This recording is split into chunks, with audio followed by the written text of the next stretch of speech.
Pour ce match Monaco-Donetsk.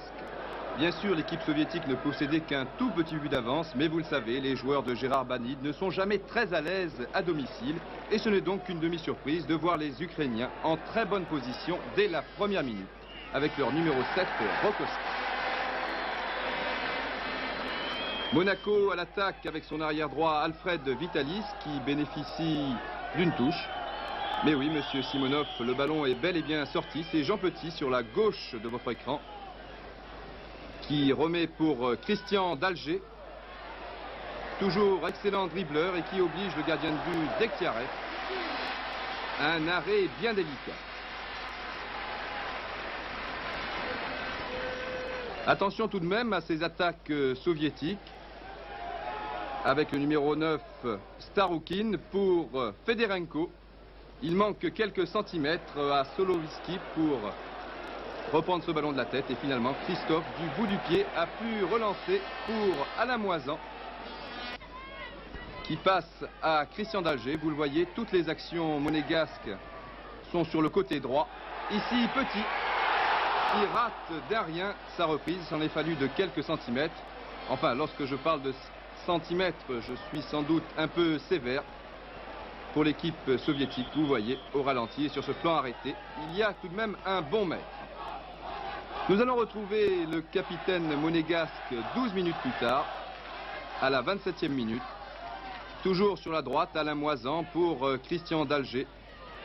Et cette fois, vraiment, on peut parler de quelques centimètres. Vraiment pas de réussite.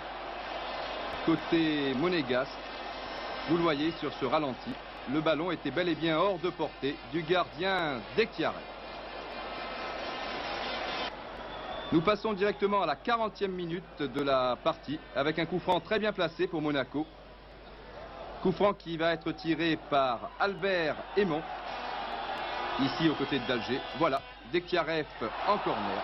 Vous avez tout vu, les deux actions de Jean Petit et ce tir d'Albert Aymon. 3 actions valables en tout et pour tout dans cette première mi-temps. Une mi-temps au cours de laquelle on aura apprécié tout particulièrement les dribbles de Christian Dalger, serré pourtant de très près, de trop près même parfois par les défenseurs. Et puis une révélation, Didier Christophe.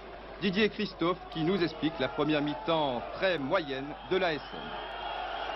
On avait le match en main et on avait surtout peur de prendre un but qu'il nous aurait fallu vraiment qu'on se livre carrément. Et là on était encore à la merci d'un deuxième but. Alors je pense qu'on a joué prudemment, mais tout en essayant d'user physiquement l'adversaire.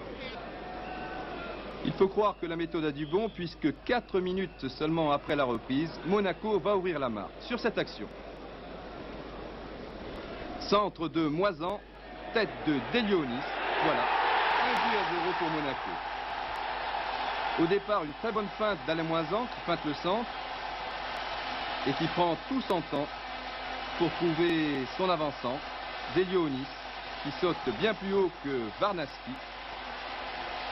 Le poteau, puis les filets. Monaco est donc qualifié à cet instant de la partie. 2-2 au total dès le 2 matchs, mais vous le savez, Monaco a réussi un but à l'extérieur, alors que les Soviétiques ont pris un coup au moral. Regardez, Varnaski qui renvoie ce ballon en corner, alors que cela ne s'imposait vraiment pas.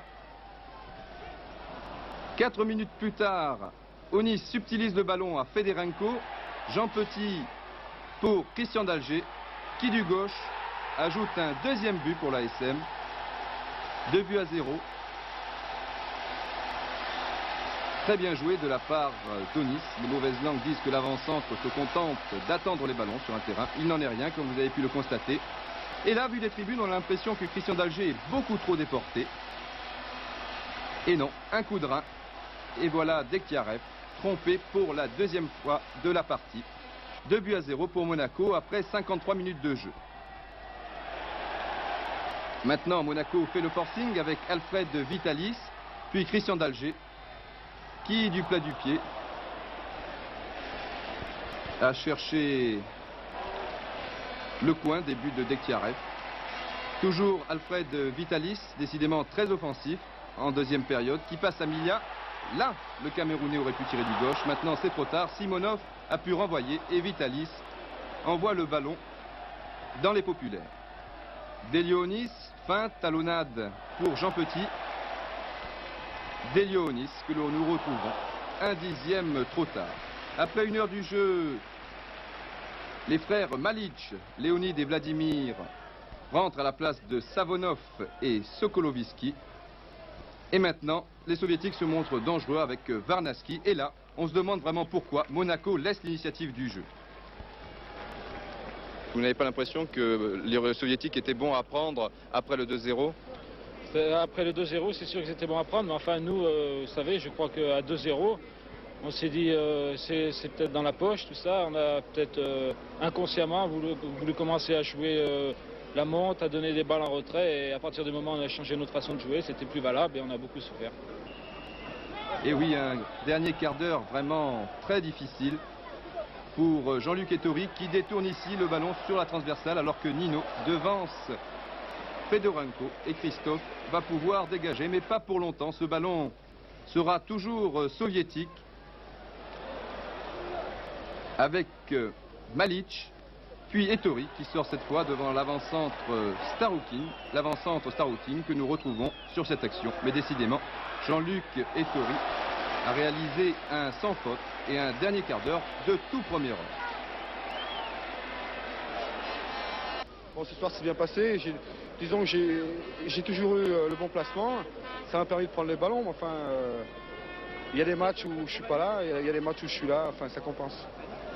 Toujours aussi modeste le gardien de but monégasque, car il faut bien dire qu'il est toujours là avec Monaco. Il sera d'ailleurs encore bien placé sur ce centre de Malic. Et cette reprise du 14, Vladimir Malic. Et finalement, un cafouillage, Monaco dégage. Alors que l'on revoit le numéro 13, Leonid Malic, et la reprise du 14, Vladimir Malic. L'arbitre ouest-allemand, M. Redelf, sifflera la fin du match 3 minutes plus tard. Il était temps. Monaco 2, Donetsk 0. Ce sont donc